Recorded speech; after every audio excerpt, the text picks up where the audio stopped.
नाज़रीन, इज्जत और जिल्लत देना खुदा के हाथ में है और तारीख गवाह है कि सियासत में जिसने ये काम अपने जिम्मे लिया है वो हमेशा खुद ही जलील हुआ, फिर चाहे वो हुक्मरान हो या फिर सियासतदान। इसकी मिसाल तो वाज़ेह तौर पर इमरान खान है, जिन्हें जलील करके जेल की चारदीवारी में पहुंचाया गया, लेकिन वो अपनी सियासी हिकमत अमलियों और अपने उसूलों की बदौलत आज भी अवाम के दरमियान मौजूद हैं और इनके मुखालिफिन आज़ाद होकर भी कप्तान का मुकाबला नहीं कर पा रहे। और आज की ये वीडियो भी कुछ इसी नोयत की खबरों पर मुश्तमिल है। इतलात हैं कि जिस इलेक्शन कमीशन को मुद्दा बनाकर इमरान खान को कैद किया गया, इनके खिलाफ सख्त फैसलों को परवान चढ़ाया गया, उसी इलेक्शन कमीशन का एक अहम तरीन फैसला उड़ा दिया गया है। और जिसने उड़ाया है और जिस बुनियाद पर उड़ाया है, इसके वजूद से कोई भी इनकार नहीं है। और उधर अडयाला जेल में भी कप्तान ने शानदार चाल चल दी है, जिसका तोड़ अब ताकतवरों के पास भी नजर नहीं आ रहा। वो चाल क्या है? इमरान खान ने किस तरह जेल में कैद होकर भी अपने मुखालिफिन को तिगनी का नाच नचाया हुआ है? इस पर रोशनी डालने से पहले एक ये खबर भी सुन लें कि पीटीआई को अब हर फोरम पर कामयाबी मिलने लगी और तहरीके इंसाफ सियासी सरगर्मियों में मजीद एक्टिव हो गई है और जलसे के लिए अब अदालतों ने भी क्लीन चिट दे दी है। लेकिन क्या तहरीके इंसाफ मौजूदा हालात में कोई जलसा कर सकेगी? तहरीके इंसाफ अब कहाँ अपना जलसा करके नून लीग को टफ टाइम देने वाली है? इलेक्शन कमीशन के किस फैसले का असर नून लीग पर पड़ने लगा? इन सारे पॉइंट्स भी इसी वीडियो में वन बाय वन डिस्कस किए जाएंगे। नाज़रीन, तारीख गवाह है कि अवाम ने उनको ही दिल के तख्त पर बिठाया है जिन्होंने इनके हकूक का पास रखा है, हर मुश्किल को हल किया है, और वो खान साहब हैं। इस बात का अंदाजा अब ताकतवरों को भी होता जा रहा है। लेकिन मैं ना मानूं कि रिट इनका पीछा ही नहीं छोड़ रही और जो खबरें हम आपको दे रहे हैं उसे दबाने और छुपाने के लिए कुछ सियासी हलकों ने बहुत तगोदो की है। लेकिन सच ज्यादा देर ना छुप सकता है और ना ही दब सकता है। खबर देने वालों ने खबर दी है कि अब इमरान खान इलेक्शन मुहिम में वो सब करने वाले हैं जो दूसरा सियासतदान आजाद होकर भी नहीं कर सकता है। और उधर जिस बुनियाद पर कप्तान को जेल में रखा गया, इलेक्शन कमीशन के इसी फैसले को बैक करने का पूरा बंदोबस्त कर लिया गया। यह बंदोबस्त किसने और क्यों किया है? क्या पीटीआई को पेशावर में जलसे की इजाजत मिल गई है? क्या मीडिया पर अब तहरीके इंसाफ की खबरें चलाई जाएंगी? क्या अब बड़ों ने कप्तान की वापसी का इशारा दे दिया है? अहम खबरें आ गईं। नाज़रीन, नून लीग समेत चंद सियासी जमातें बगल में छुरी और मुंह में राम राम की पॉलिसी पर इस कदर अमल पैरा हैं जिसकी कहीं मिसाल नहीं मिलती। इमरान खान ने जेल में रहकर अपने मुखालिफिन को तड़पाने के लिए अब कौन सी बड़ी चाल चल दी है? इसका जवाब देने से पहले आपको बताते चलें कि पेशावर हाई कोर्ट ने कहा है कि तमाम सियासी जमातें जलसे कर रही हैं, लेकिन एक पार्टी पर पाबंदी है।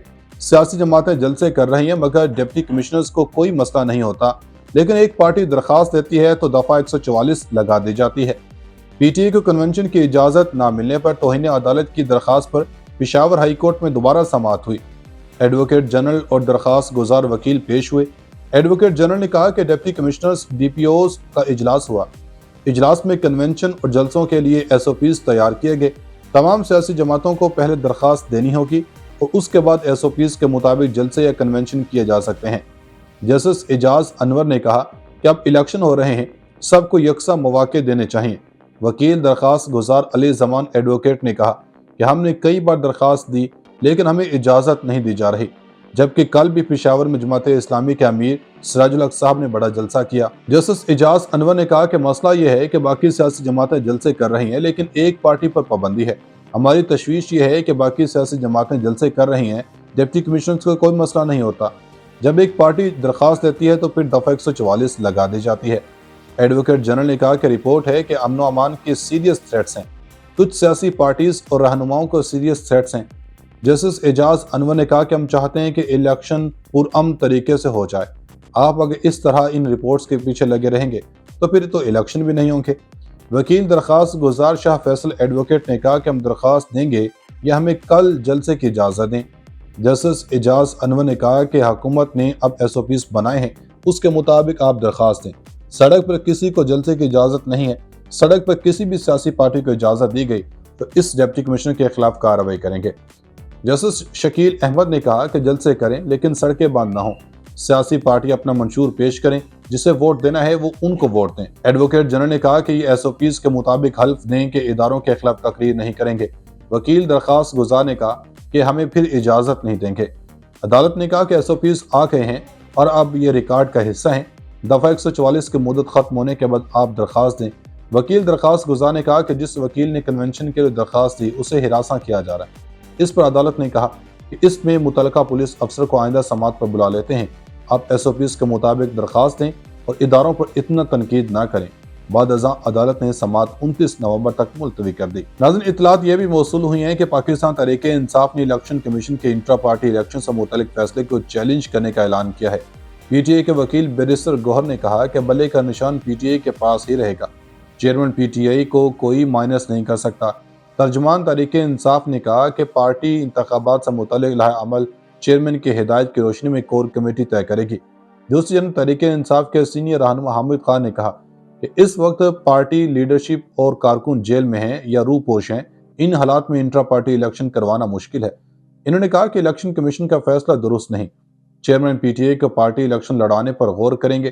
گزشتہ روز الیکشن کمیشن نے PTI کے انٹرا پارٹی الیکشن کو مسترد کرتے ہوئے 20 روز میں انٹرا پارٹی الیکشن کروانے کی ہدایت کی تھی۔ الیکشن کمیشن نے اپنے فیصلے میں کہا تھا کہ PTI کے انٹرا پارٹی الیکشن شفاف نہیں تھے، ایسے انتخابات کو قبول نہیں کیا جا سکتا۔ PTI 20 روز میں انٹرا پارٹی الیکشن کروائے ورنہ انہیں انتخابی نشان نہیں ملے گا۔ ادھر نگران وزیر اطلاعات سرفراز بگٹی نے اڈیالہ جیل میں قید سابق وزیر اعظم عمران خان کو جیل میں ملنے والی سہولیات کے حوالے سے اہم بیان دے دیا۔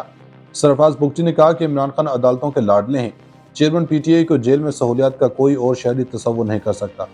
سرفراز بگٹی نے کہا کہ یہ پہلی مرتبہ ہوگا کہ بیٹے سے تنخواہ لینے کے جرم میں کوئی نااہل ہوا۔ میرے خیال سے نواز شریف پر جو زیادہ تر کیس بنے وہ بے بنیاد تھے۔ نگراں وزیر داخلہ سرفراز بگٹی نے مزید کہا کہ عمران خان کے 28 نومبر کو سائفر کیس میں پیشی سے متعلق عدالتی احکامات پر عمل کریں گے۔ عدالتی اصلاحات کی بہت ضرورت ہے۔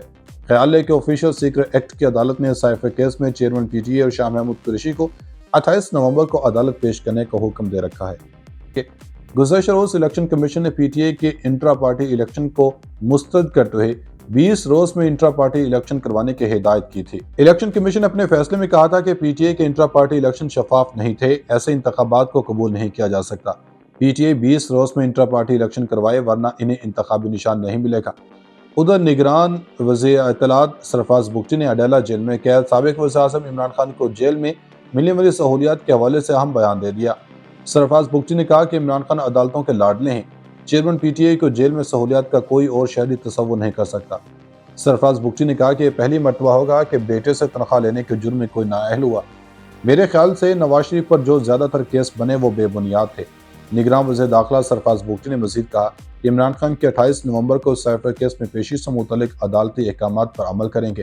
عدالتی اصلاحات کی بہت ضرورت ہے۔ خیال ہے کہ آفیشل سیکرٹ ایکٹ کی عدالت نے سائفر کیس میں چیئرمین PTI اور شاہ محمود قریشی کو 28 نومبر کو عدالت پیش کرنے کا حکم دے رکھا ہے۔